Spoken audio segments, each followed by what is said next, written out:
Karen mocked my uniform on my ranch, then got a visit from my Special Forces veteran team. The sun was barely up when Karen's sleek black SUV roared into my ranch, kicking up clouds of dust that choked the morning air. She stepped out, her designer heels sinking into the dirt, her lips curled into a smirk that could curdle milk. I was mending a fence, my worn denim uniform streaked with sweat and earth, when her voice cut through the quiet like a blade. "You called it a uniform? Looks like something my maid throws out." Her laugh was sharp, her manicured hand waving dismissively at my team hard-working folks who pour their hearts into this land. She didn't stop there. Karen, a wealthy real estate mogul eyeing my property for her next gaudy development, had been hounding me for weeks to sell.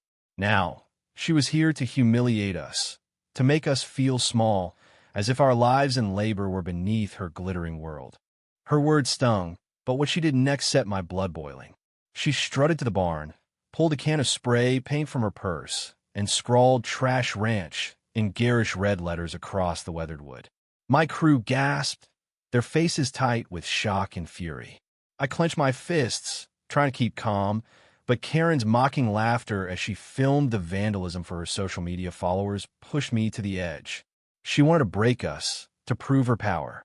Little did she know, she'd just lit a fuse. I'd had enough of her games, but I wasn't alone in this fight. My ranch isn't just a patch of land. It's a haven for second chances. Most of my workers are veterans, people who've seen the worst of the world and come back stronger. Among them is my old friend Marcus, a Special Forces veteran who'd been quietly tending the horses that morning. Marcus doesn't talk much about his past, but his calm, steely presence commands respect. When Karen's tirade started, he'd been watching from the stables, his eyes narrowing as she defaced our barn. I caught his gaze, and without a word, he nodded. We weren't going to let this slide. What Karen didn't know was that Marcus had called in a few favors. As she continued her rant, boasting about how she'd turned this dump into luxury condos, a low rumble grew in the distance. 3 dust-covered Jeeps rolled into view, carrying Marcus's old Special Forces team men and women who'd faced far worse than a spoiled developer. They stepped out, their faces weathered but resolute, their presence radiating quiet authority. Karen froze, her phone still raised, mid-recording. The air shifted, heavy with the weight of consequences. Enter Lila, a ranch hand who'd been with us only a few months. She was young, barely 20, and had come to us after escaping a rough past. Karen had singled her out earlier, mocking her patched-up uniform with a cruel, "You look like you crawled out of a dumpster." Lila had stayed silent, her cheeks burning, but now she stepped forward, her voice steady. "You think you're untouchable, don't you?" she said, holding up her phone. Unbeknownst to Karen, Lila had been live-streaming the entire incident to a local community group. Hundreds were watching, commenting, sharing Karen's cruelty laid bare for the world to see. The twist hit Karen like a slap. Her smug facade faltered as she realized her audience wasn't just her curated followers anymore. The Special Forces team didn't need to raise their voices. Their leader, a woman named Captain Reyes, stepped forward, her gaze piercing. "Ma'am," she said, her tone calm but icy, "you've got 2 choices. Apologize, clean up your mess, and leave. Or we can let the community and the law handle this." Karen scoffed, tried to regain her composure. "You can't scare me. I own half this county."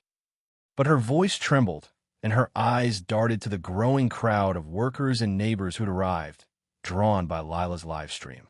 The ranch was no longer just our fight. It was everyone's. Karen's defiance crumbled as the reality sank in. Captain Reyes gestured to the barn. "Start scrubbing." Karen hesitated, then grabbed a rag from one of my workers, her hands shaking as she tried to wipe away the paint. The crowd watched in silence as her pristine white blouse stained red, her carefully crafted image unraveling with every scrub. Lila's live stream captured it all: Karen's humiliation, her muttered curses, her half-hearted apology. But it wasn't enough. The damage was deeper than paint.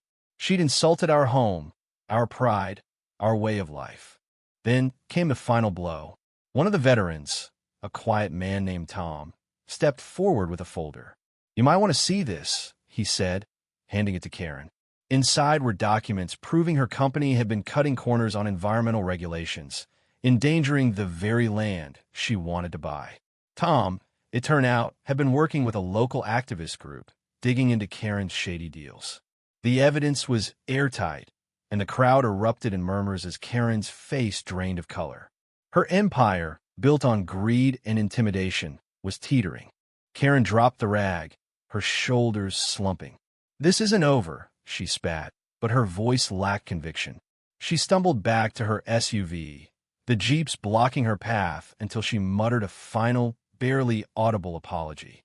As she drove off, the dust cloud she left behind felt like a fitting metaphor for her hollow bravado.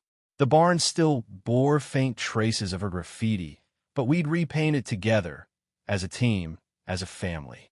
The ranch was quiet again by sunset.